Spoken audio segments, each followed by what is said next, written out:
Assista agora alguns momentos da Conferência da Paz, realizada no dia 18 de maio de 2018.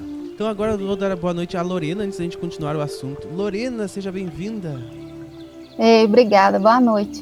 Foi descoberto um elemento magnético, um novo elemento magnético, ou seja, só tinha 3 elementos magnéticos antes, agora são 4.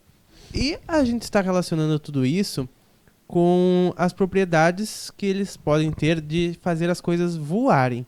Como, por exemplo, a utilidade disso no caso de veículos. Por quê? Porque existem animais que têm estes magnetismos. Boa noite, Luísa. Boa noite. E nós estamos aqui calculando e pensando que a abelha, como o Cris nos disse, elas têm propriedades magnéticas. Não só a abelha, como também outros, como, por exemplo, o besouro. E o incrível de tudo isso, o besouro ele não pode voar, segundo as leis da física. Ele é muito pesado e tem asas muito pequenas. As abelhas, o Cris me disse que é praticamente semelhante. As asas delas são muito pequenas e não move o ar necessário para que ela se sustente no ar. Então a gente ficou pensando, bom, deve ter alguma ligação com esse magnetismo, contornar o campo de Planck ou algo do tipo, para fazer esses animais se sustentarem no ar. Gravidade é o resultado dessas pequenas flutuações na estrutura de Planck do vácuo. O helicóptero atrás de mim produz uma quantidade de impulso, criando uma diferença de pressão e gerando vórtex na estrutura do ar. Agora, imagina o que nós poderíamos fazer se nós conseguirmos criar o mesmo tipo de depressão, o mesmo tipo de gradiente, de mudança de gradiente, na estrutura da flutuação do vácuo em si. Se a gente for ver lá no Antigo Egito, né, Cris, eles cultuavam muito estes seres, que para nós, né, eles não, para a nossa ciência, não se sabe como é que eles voam, como é que eles se mantêm no ar.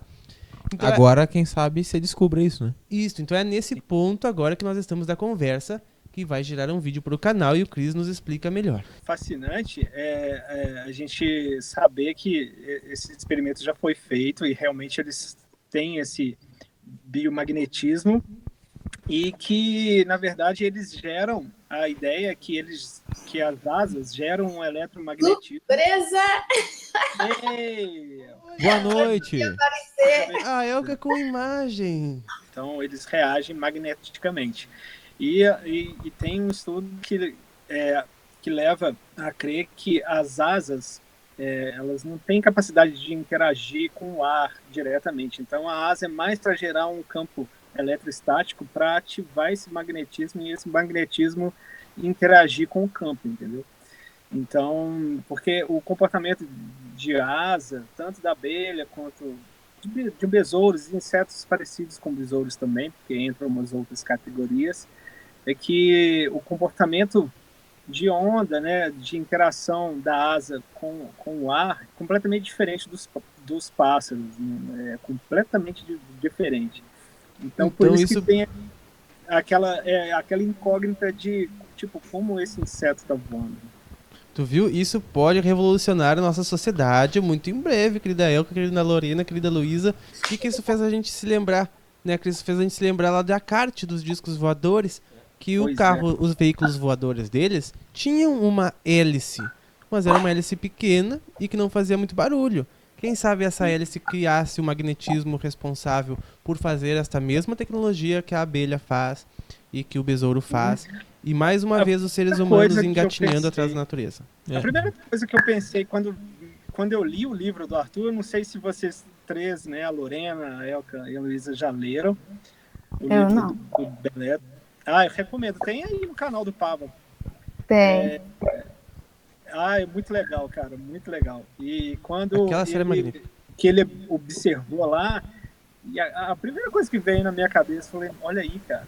Aquilo está sendo ativado eletricamente. Quando você ativa o magnetismo eletricamente, acontece uma impulsão gigante, né? Então, tem experiência que você pode fazer em laboratório, né? Inclusive, o vídeo que eu passei para você, Pava, mostra uma experiência assim, de uma bateria, aquelas baterias gigantes, que elas são pesadonas, assim, Uau. passando por um ímã carregado eletricamente e ela simplesmente ela voa, ela perde Uau! totalmente o peso dela. Tô louco pra ver. Vou trazer pro canal tudo. A gente tá falando aqui porque a gente vai gravar um vídeo sobre isso, que é muito louco. Isso Isso. estava sendo parte de uma pesquisa que eu estava fazendo para a câmera. A Elka tá parecendo que ela tá num comercial de shampoo, né? Esse que eu fiz foi a última, Olha que mas não dá pra ver bonito. direito o brilho. Hoje, Elka, eu entrei em contato com um amigo, o Brian, para fazer todas as pinturas lá do Cali.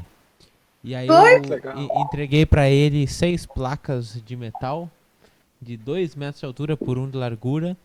E em cada uma ele vai pintar uma imagem. A primeira será de Jesus Cristo. Olha. Essas pinturas que tu fez ali, que tu falou que assinou na lateral, porque as pessoas poderiam usar de qualquer sentido, quer dizer que tu vende elas então.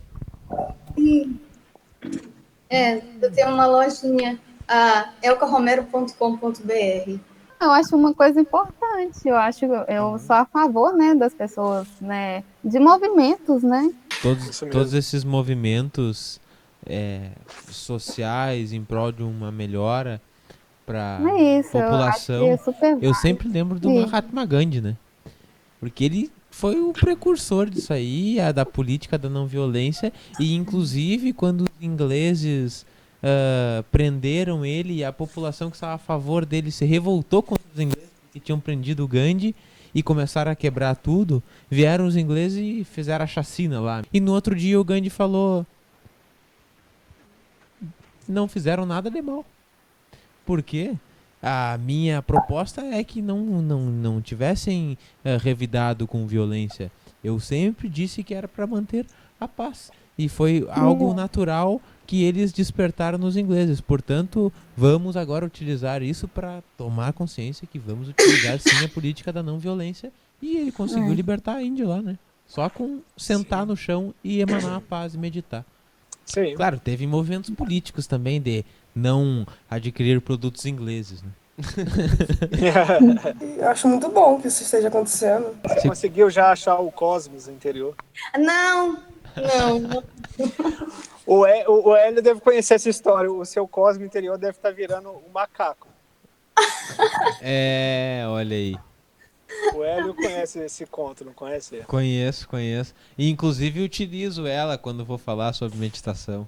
É muito bom. Vocês conhecem a história do Vocês macaco? conhecem Lorena Luiza? a história do macaco? Como Não. é? Eu não. É que para que vocês não pensem no macaco. Ah, sim, sei. Daí vocês me dizem se conseguem. Ah, É a mesma coisa que quando a pessoa vai meditar e diz assim, não, vamos pensar. Não vamos pensar em nada. Ou então Ou não eu vou pensar atrás em nada do se meu transforma Cosmo no interior macaco. falar melhor sobre isso, porque tem gente que realmente não consegue meditar muito. E às vezes... Mas acontece às vezes é que eu relaxo e durmo, entendeu? Eu relaxo e em vez de meditar eu durmo. Porque eu sei que tem a fase depois do relaxamento é que você escorrega para meditação, né? Assim? Sim, Mas eu sim, escorrego, geralmente. Mas tu, mesmo sentada, tu adormece? Assim, eu fico sonolenta e não fico, como é que eu posso dizer? Eu não fico com a mente ativa, não fica Sim. ativa, não fica, Sim. posso falar assim, eu começo a dormir mesmo, entendeu? Por isso muitos monges budistas também Mas dormiam e por mas isso não que é- eles não usavam foi- o chazinho verde, né? Que tem não foi uma sempre cafeína. assim, não. Eu já consegui muita coisa, já. E eu já tive transferíveis. visões eu já tive várias vezes. Isso aconteceu quando tu estava numa pretensa meditação, certo? Tu acalmou as tuas ondas cerebrais, criou uma expansão de consciência, tua percepção mediúnica, ela expandiu e tu pôde ter essa percepção em forma de Então, visão. entendendo, não é a meditação, De é isso? clarividência. Estou dizendo que não é meditação. Por quê? Porque tu colocou o foco nessa visão. E Sim. o Cristo Redentor, ele te tirou da meditação. Ele te atrapalhou. Pode aparecer Jesus em pessoa, pode aparecer Buda. Mas se o Buda te distrai, tu não vai meditar. Eu perguntei foi sobre a câmara de cura a sua, que você está criando, que você está no seu projeto. Essa cura, como é que vocês vão aplicar? Se vocês vão fazer uma análise antes? certo? Vocês vão fazer uma análise de cada pessoa, é isso que eu quero dizer, porque cada pessoa é única, então cada pessoa não pode ser usada como a câmera como um remédio que você usa para várias pessoas, esperando que o resultado seja o mesmo, tá entendendo? Então, vocês vão fazer uma análise antes em cada pessoa para aplicar o som que tem que ser aplicado nela, de acordo com o que vocês descobriram, perceberam, sei lá. Primeiro eu estou estudando e fazendo a métrica de como vai ser e estudando o comportamento de onda geral. Essa câmera, na verdade, a gente vai utilizar um recurso que está disponível aqui, que é, né, nessa dimensão 3D, que é o som. Então a gente vai fazer vários estudos. No primeiro momento a gente está fazendo geral, entendeu? Então a ideia é que a gente construa e comece a fazer os testes em todas as pessoas. E aí a gente vai conseguindo, vamos dizer, afinar. É igual você criar um instrumento novo. Vai afinando de acordo com características, por exemplo, sintomas diferentes, né? Vai afinando, Sim. antes de afinar por pessoa, afinando por sintomas. Sim, é porque eu fui pesquisar esses solfejos, chama Ancient Solfeges. E em várias culturas, todas as culturas tem os mesmos, tem esses mesmos solfejos, e ninguém sabe, é como o reiki, sabe? Ninguém sabe quem enviou esse conhecimento. Enfim, baseado nessas frequências primárias, porque essas frequências elas são as mesmas assim em todas as culturas. A cultura egípcia, a cultura grega também utilizou depois, os fenícios, são os indígenas, né, os xamãs. Então essa cultura ela está no mundo inteiro, tanto que os cantos gregorianos eles foram tirados desses solfejos, entendeu?